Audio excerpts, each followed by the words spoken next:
dalam kehidupan sehari-hari. Kita sering dihadapkan pada pilihan antara hidup boros atau hemat. Namun, pertanyaannya adalah, mana yang sebenarnya membuat kita lebih bahagia? Hidup boros sering dikaitkan dengan kepuasan instan dan gaya hidup mewah. Sementara, hidup hemat menawarkan kestabilan finansial dan ketenangan jangka panjang. Banyak orang merasa bahagia saat bisa membeli barang impian atau menikmati liburan mahal. Tetapi apakah kebahagiaan itu bertahan lama? Di sisi lain, hidup hemat memungkinkan kita menabung, berinvestasi, dan merencanakan masa depan tanpa tekanan utang. Hidup boros memang menggoda, apalagi di era media sosial, di mana gaya hidup glamor sering dipamerkan. Tidak sedikit orang merasa terdorong untuk mengikuti tren demi eksistensi atau validasi sosial. Sayangnya, kebahagiaan yang berasal dari konsumsi berlebihan ini cenderung bersifat sementara. Setelah euforia belanja atau traveling usai, yang tersisa bisa jadi hanyalah penyesalan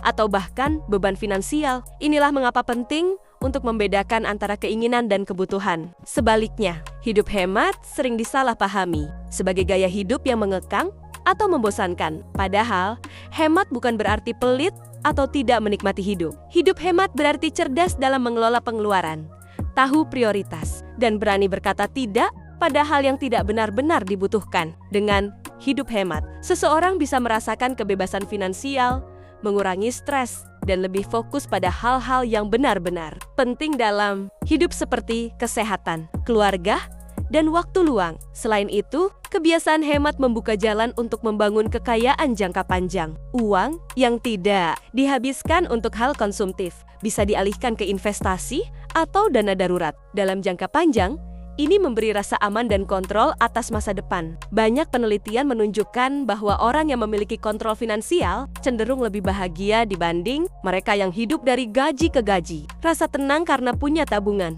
dan tidak terjebak utang merupakan bentuk kebahagiaan yang sering diabaikan. Namun, penting untuk dicatat bahwa bahagia tidak selalu datang dari satu sisi ekstrem. Ada kalanya kita perlu memberi hadiah untuk diri sendiri, menikmati hasil kerja keras, atau sesekali memanjakan diri. Kunci utama ada pada keseimbangan. Tidak ada salahnya belanja atau jalan-jalan, asalkan sesuai kemampuan dan tidak mengganggu tujuan finansial jangka panjang. Dengan keseimbangan antara boros dan hemat, kita bisa menikmati hidup tanpa merasa bersalah atau terbebani. Kebahagiaan sejati tidak hanya ditentukan oleh seberapa banyak uang yang kita keluarkan, tetapi seberapa bijak kita mengelolanya. Hidup boros mungkin menawarkan kepuasan sesaat, namun hidup hemat memberi ketenangan dan kebebasan jangka panjang. Jadi, bukan soal memilih antara boros atau hemat secara mutlak, tapi bagaimana menemukan gaya hidup finansial yang sesuai dengan tujuan dan nilai hidup kita.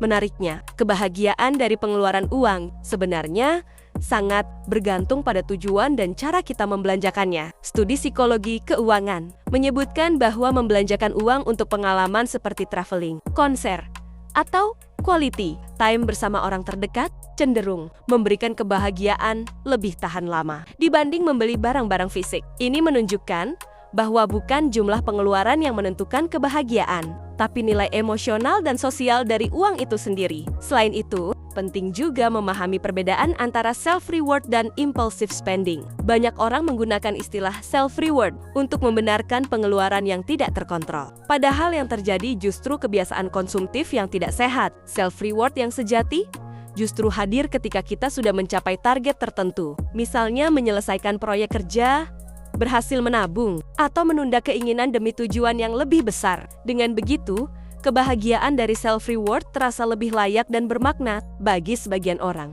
Hidup hemat justru memberi rasa bangga dan pencapaian tersendiri. Melihat saldo tabungan bertambah, utang berkurang, atau memiliki dana darurat bisa memberikan rasa puas dan percaya diri. Ini adalah bentuk kebahagiaan yang tenang dan stabil, berbeda dari euforia sesaat yang biasanya datang dari gaya hidup boros. Kebahagiaan semacam ini jarang disorot, padahal sangat penting untuk kesejahteraan jangka panjang. Tak kalah penting, hidup hemat juga mencerminkan kedisiplinan dan tanggung jawab terhadap masa depan. Orang yang terbiasa mengatur keuangan dengan baik, biasanya juga lebih siap menghadapi situasi darurat, seperti kehilangan pekerjaan, sakit, atau kebutuhan mendadak lainnya. Ketika hidup tidak lagi bergantung pada utang atau pinjaman konsumtif, kualitas hidup meningkat karena tekanan mental berkurang. Dalam jangka panjang, ini bisa meningkatkan kesehatan mental dan fisik. Terakhir, baik hidup boros maupun hemat. Semuanya kembali pada kesadaran diri dan tujuan hidup. Tidak ada jawaban mutlak yang bisa diterapkan untuk semua orang. Yang penting adalah mengenali kebutuhan pribadi,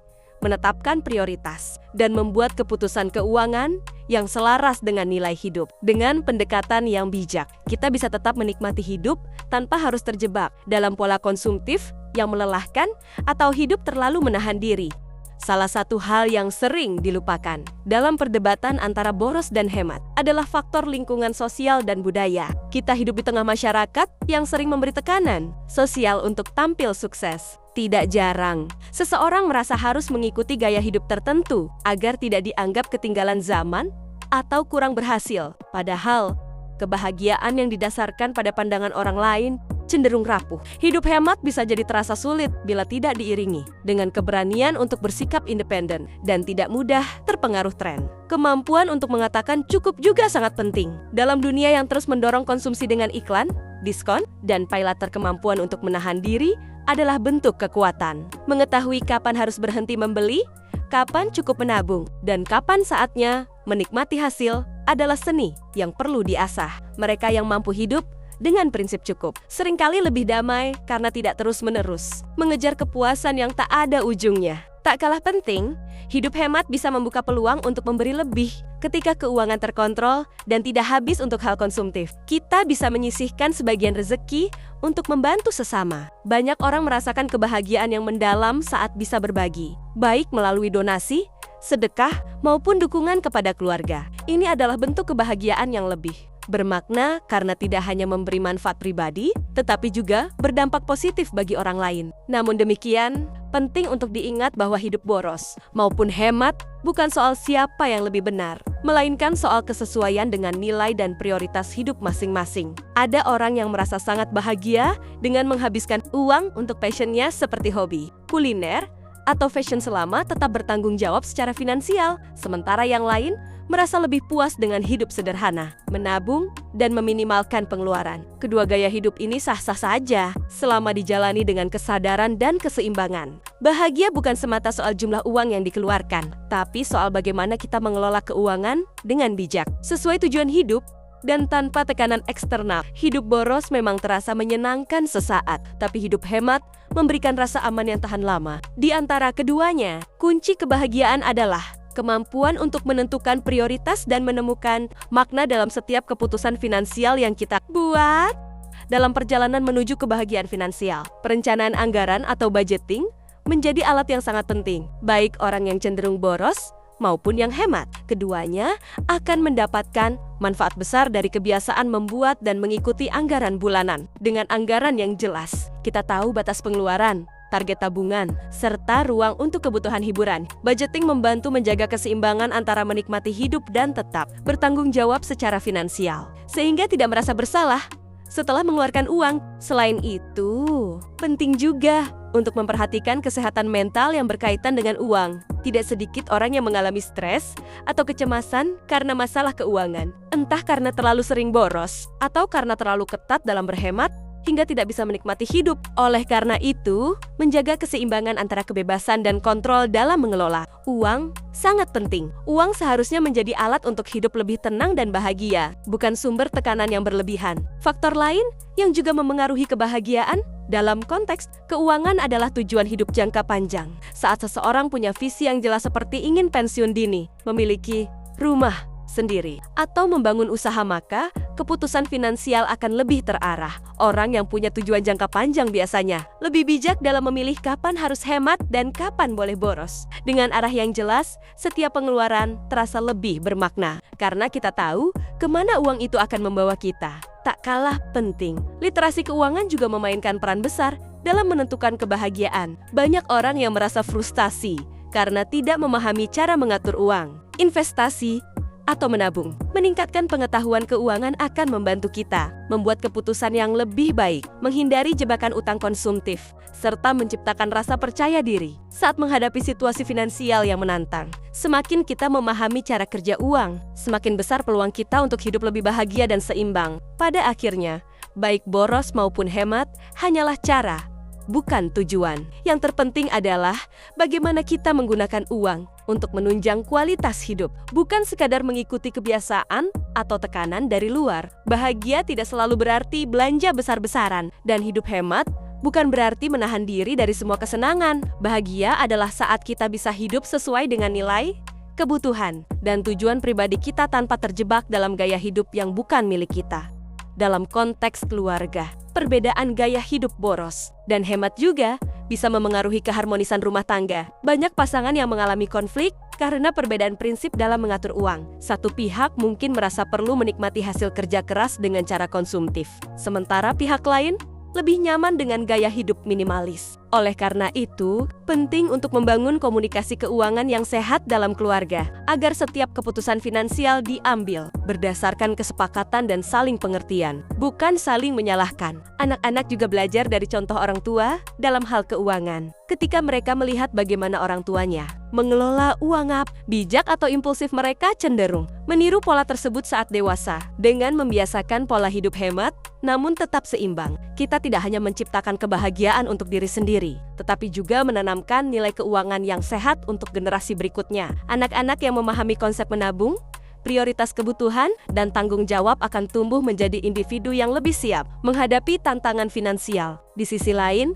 gaya hidup boros yang tak terkontrol bisa memicu efek domino negatif, seperti terjebak utang konsumtif, ketergantungan pada kartu kredit, hingga krisis keuangan pribadi. Ketika pengeluaran melebihi pemasukan, kita tidak hanya kehilangan stabilitas keuangan, tetapi juga rentan mengalami stres berkepanjangan. Sebaliknya, gaya hidup hemat yang terlalu ketat juga bisa menimbulkan tekanan tersendiri jika tidak disertai ruang untuk menikmati hidup. Keseimbangan tetap menjadi kunci. Era digital saat ini juga memperparah dilema boros versus hemat. Kemudahan bertransaksi secara online, promosi yang menggoda, hingga budaya FOMO, fear of missing out, di media sosial membuat kita lebih mudah tergoda untuk berbelanja tanpa rencana. Oleh sebab itu, kesadaran finansial di era digital menjadi semakin penting. Kita harus lebih cerdas dalam membedakan kebutuhan dan keinginan, serta disiplin dalam mengatur pengeluaran, meskipun godaan hanya sejauh satu klik. Menjalani hidup yang seimbang secara finansial bukan berarti tidak boleh menikmati hidup, tetapi lebih kepada memilih apa yang benar-benar memberi nilai dan makna dalam pengeluaran kita. Uang adalah alat, bukan tujuan akhir. Kita bisa bahagia saat menggunakan uang untuk hal-hal yang sejalan dengan nilai hidup, baik itu untuk investasi diri, berbagi, atau menikmati momen berharga bersama orang-orang terdekat. Maka, baik boros maupun hemat bisa membawa kebahagiaan selama dilakukan dengan kesadaran, tanggung jawab, dan tujuan yang jelas. Pada akhirnya, pilihan antara hidup boros atau hemat bukan tentang siapa yang lebih benar, tetapi tentang bagaimana kita menemukan keseimbangan yang sesuai dengan kebutuhan, nilai, dan tujuan hidup kita. Setiap orang memiliki kondisi keuangan dan prioritas yang berbeda, sehingga pendekatan terhadap uang pun harus bersifat personal dan fleksibel. Kebahagiaan sejati tidak hanya datang dari seberapa banyak kita membelanjakan uang, tetapi dari seberapa bijak kita mengelolanya. Hidup boros bisa memberikan kesenangan instan, namun jika tidak dikendalikan, bisa membawa tekanan finansial di masa depan. Sebaliknya, hidup hemat menawarkan rasa aman dan stabilitas, tetapi jika terlalu ketat, bisa menghambat kenikmatan hidup. Kunci kebahagiaan finansial ada pada kemampuan untuk membuat keputusan sadar, menetapkan prioritas, dan memberi ruang bagi diri sendiri untuk menikmati hasil kerja keras tanpa merasa bersalah. Jadi, mana yang bikin bahagia? Jawabannya bukan boros atau hemat, tapi hidup yang terencana, seimbang, dan bermakna. Dengan kesadaran finansial yang sehat, kita bisa menjalani hidup yang tidak hanya cukup secara materi, tapi juga kaya secara emosional dan spiritual.